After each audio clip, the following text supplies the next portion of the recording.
공항인 세관단속국 국장 직무대행을 경질했습니다. 한 여성이 영주권자인 자신의 조카가 공항에서 추방을 당해 미국으로의 입국이 거절당했다는 영상을 소셜미디어에 게재해 화제가 되고 있습니다. 머스크의 측근으로 알려진 한 여성 과학자가 연방기관 및 공무원의 혈세 낭비로 $1,000억 이상이 낭비되고 있다고 주장했습니다. 재외동포 병적 증명서 발급 민원 처리 시간이 일주일 이상 빨라질 것으로 전망됩니다. 지난 토요일 한인봉사센터가 한인동포회관과의 합병 이후 첫 공동행사인 커뮤니티 페어를 개최했습니다. 미국 2월 소비자 신뢰지수가 전월 대비 7포인트 하락하면서 3년 6개월 만에 최대 하락폭을 기록했습니다.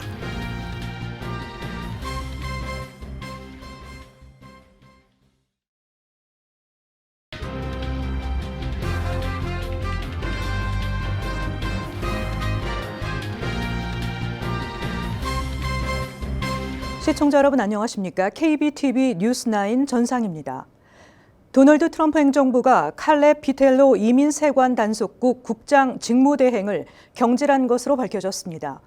경질 이유는 불법 체류자 추방 속도가 너무 느리다는 것으로 트럼프 행정부 고위 당국자들은 ICE의 불체자 체포 건수를 늘릴 것을 압박하고 있습니다.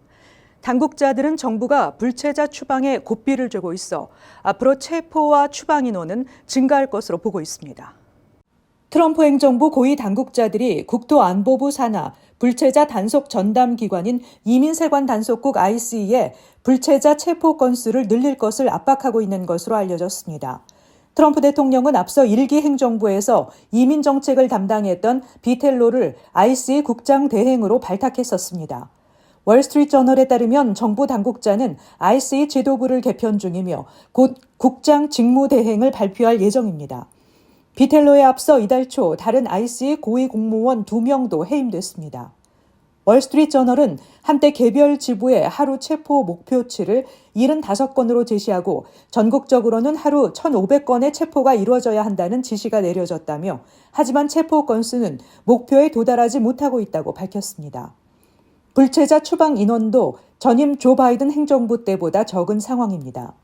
국토안보부는 전임 정부 시절에는 불법적으로 국경을 넘는 이민자가 너무 많았기 때문에 추방자 수도 높았던 것이라고 밝혔지만 사상 최대 추방 작전을 공언했던 트럼프 대통령은 기대에 미치지 못한 저조한 성과에 크게 불만인 것으로 전해졌습니다. 당국자들은 정부가 불체자 추방에 고삐를 쥐고 있어 앞으로 체포 및 추방 인원은 증가할 것으로 보고 있습니다. 범죄 기록이 없는 불체자를 더 쉽게 체포하고 추방하기 위한 방안도 마련 중입니다. 지난달 법무부는 ICE 요원이 이민법원에서 이민자를 체포할 수 있도록 허용하는 지침을 발표하기도 했습니다.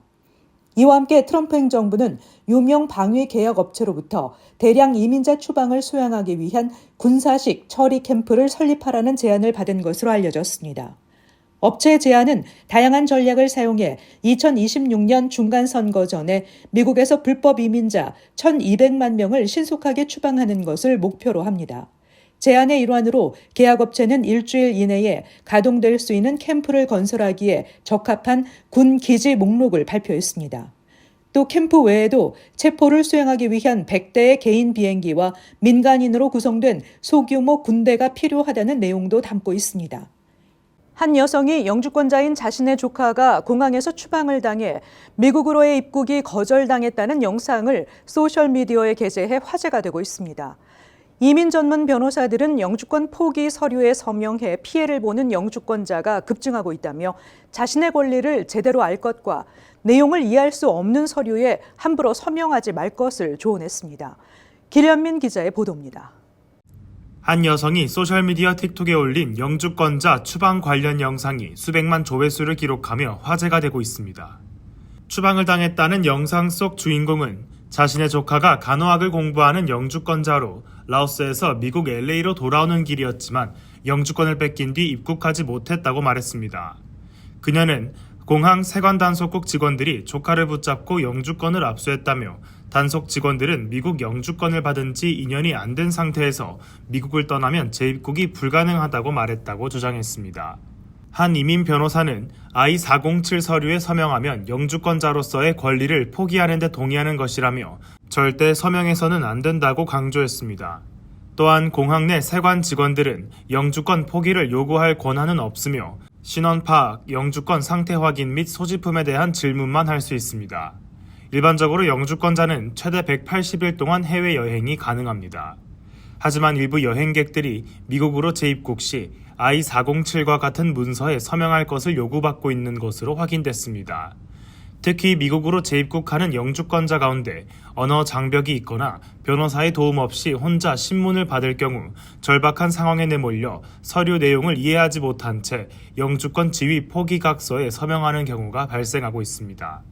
영주권자의 지위 박탈 권한은 오직 이민 판사만 내릴 수 있으며 이미 본인이 서명한 서류는 취소하기 어렵습니다. 특히 봄방학과 여름방학을 앞두고 해외여행에 나서는 영주권자들의 각별한 주의가 요구되고 있습니다. KBTV 뉴스 길련민입니다.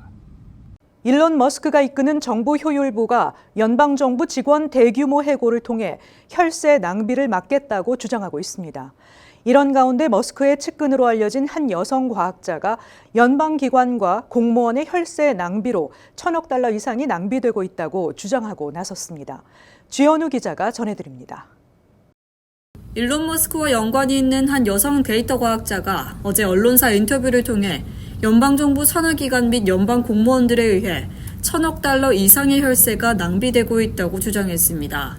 이 여성 데이터 과학자는 인공지능을 활용해 정부의 낭비, 사기, 부패 사례를 밝혀내고 있는 인물로 알려졌으며 소셜미디어 X에서 데이터 리퍼블리칸이라는 계정 이름으로 활동하고 있습니다. 그녀가 올리는 게시물은 테슬라와 스페이스X의 창립자인 머스크에 의해 자주 리트윗되고 있습니다.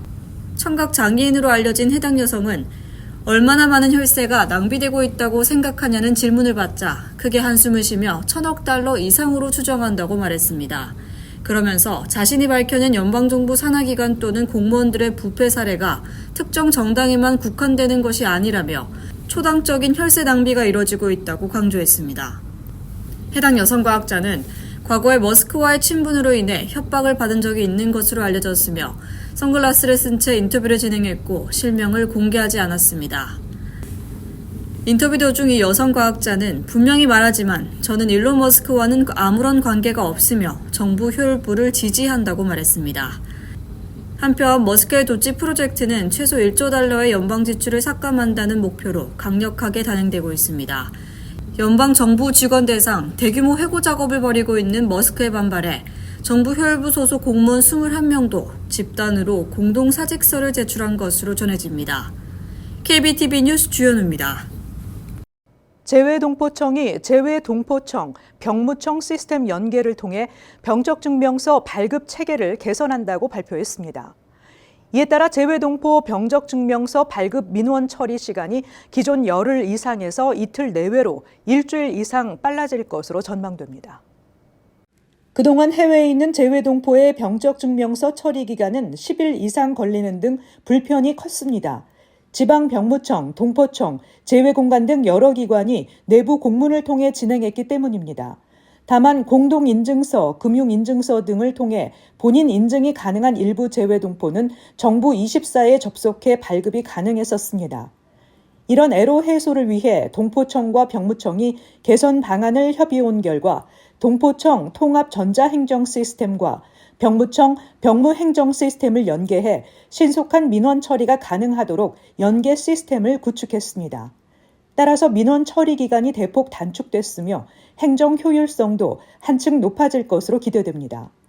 이상덕 재외동포청장은 병무청과 함께 재외동포의 민원 편익을 제고할 수 있게 됐다는 점에서 의미가 크다며 앞으로 디지털 민원 서비스를 지속 확대해 재외동포의 든든한 울타리가 될 수 있도록 노력을 다하겠다고 전했습니다.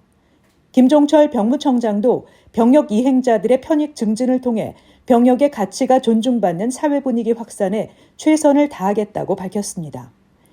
지난 토요일 한인봉사센터 KCS가 한인동포회관과의 합병 이후 첫 공동 행사인 커뮤니티 페어를 성공적으로 개최했습니다.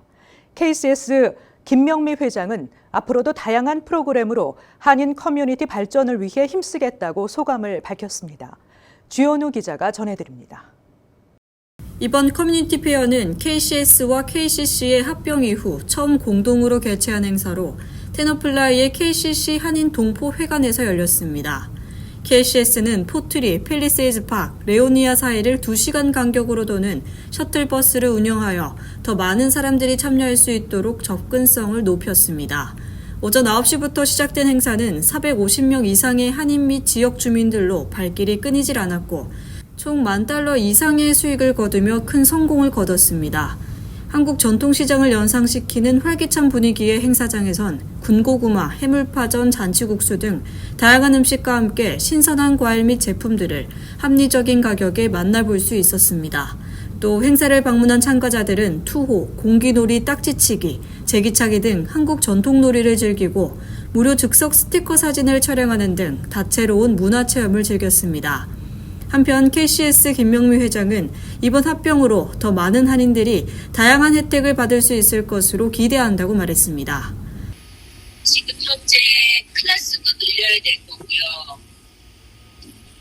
제가 펀드레이징도 해야 될 거고 클래스 디벨롭터 하는데 많이 쓰여질 겁니다. 이번 행사에는 테너플라이 시장 마크 진나를 비롯한 지역 정치인들과 커뮤니티 리더들이 참석해 한인 커뮤니티와의 연대를 강조했습니다. KBTV 뉴스 주연우입니다. 오늘 컨퍼런스 보드가 2월 소비자 신뢰지수를 발표했습니다. 2월 소비자 신뢰지수는 전월에 비해 7%포인트 하락하면서 3년 6개월 만에 최대 하락폭을 기록한 것으로 드러났습니다. 트럼프 대통령의 관세 정책이 소비자들에게도 큰 부담으로 작용하고 있다는 분석입니다. 길련민 기자의 보도입니다. 미국의 2월 소비자 신뢰 지수가 3년 6개월 만에 최대폭으로 하락했습니다. 오늘 발표된 2월 미국 소비자 신뢰 지수는 98.3을 나타내며 전월에 기록했던 105.3점 대비 7포인트 하락했습니다. 7포인트의 하락률은 2021년 8월 이후 3년 반 만에 최대폭으로 하락한 것입니다. 이는 국민들이 경기에 대해 낙관하지 않고 있다는 증거로 전문가 예상치 103을 크게 하회한 것입니다.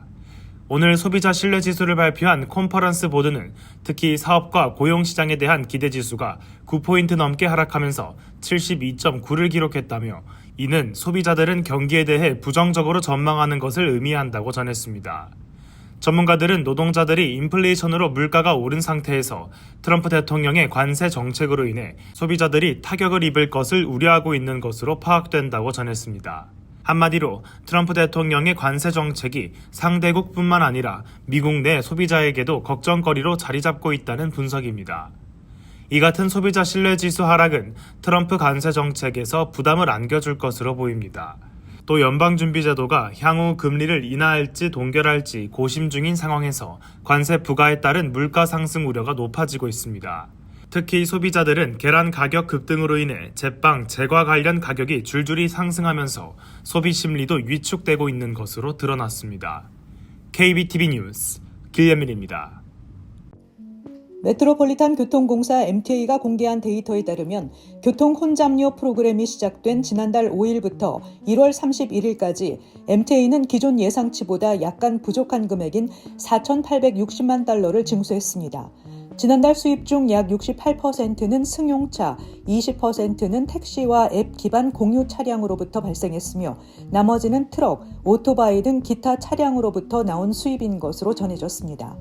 MTA는 교통 혼잡료 시행 시작 이후 이달 17일까지 맨하탄 60스트리트 남단 혼잡 완화 구역으로 진입하는 차량이 시행 이전 대비 약 10% 줄었다고 밝혔습니다.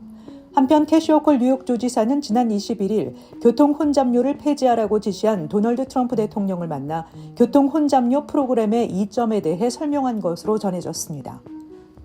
오늘 아침 200명 이상을 태운 유나이티드 항공 여객기가 뉴아크 리버티 국제공항에 비상 착륙했습니다. 항공사에 따르면 항공편은 오전 6시 직전 뉴저지 뉴아크 공항에서 이륙했지만 기계적 문제가 발생해 비행 1시간 후에 복귀했다는 것입니다. 176명의 승객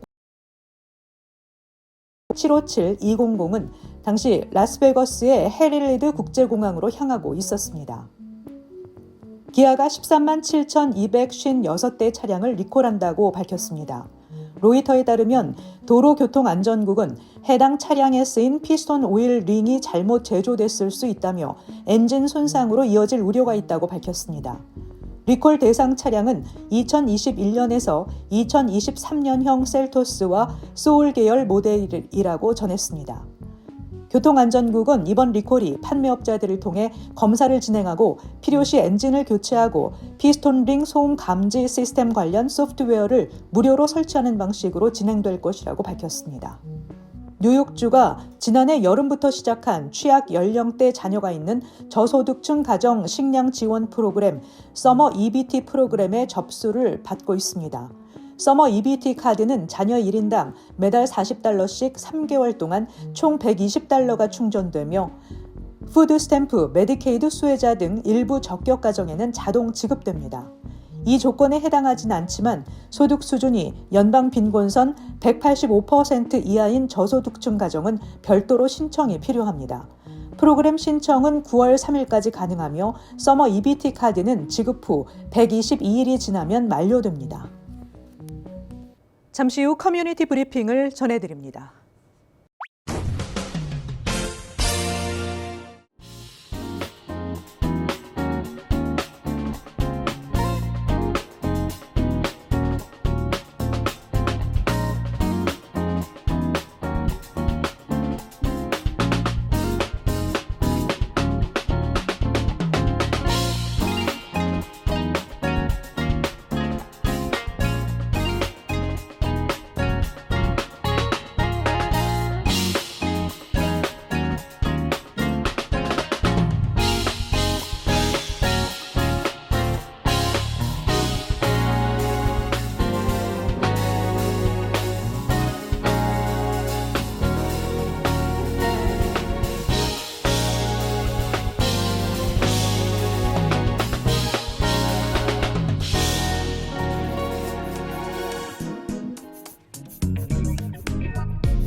이어서 환율과 증시 전해드립니다.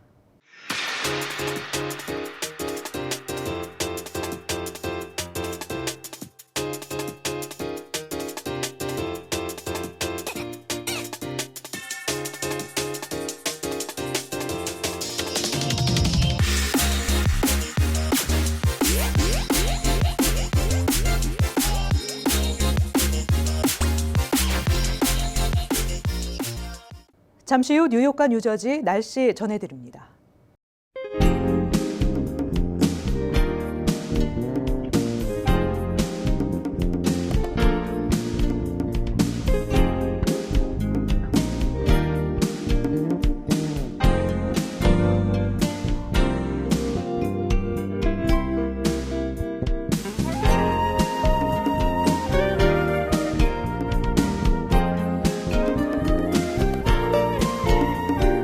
이상으로 KBTV 뉴스9을 마칩니다. 오늘도 시청해주신 여러분 고맙습니다. 편안한 밤 되시기 바랍니다.